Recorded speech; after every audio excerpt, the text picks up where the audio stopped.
өнөөдрийн уулзалт бол бас энэ 2017 оны төсвийн одоо төсвийг хилцэх энэ цаг мөчтөө бас давхцаж байгаа.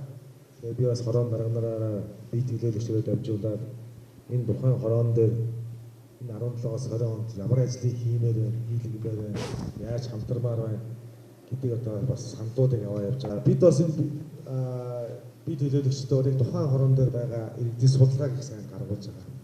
Хөтөлбөр эрхтний байдал тийм ээ.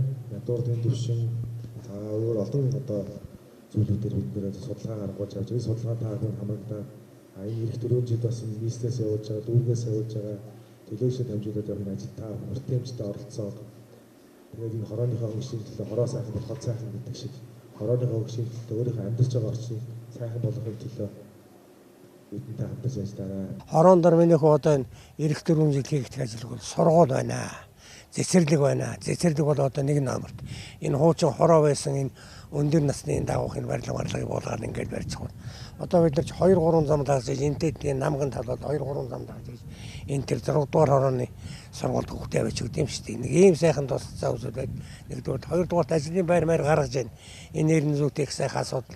Сандуу дарга маань манай энэ хорон сонгогдоод ингээд залуу гэрүүлүүдэд дэмжиж юм сайхан 2 тулахтай энэ газын зуух өгж байгаад их баярлж байна.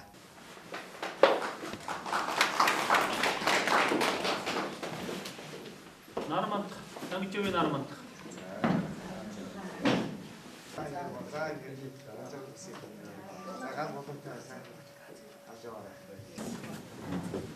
Аран гэр мөнгөт бол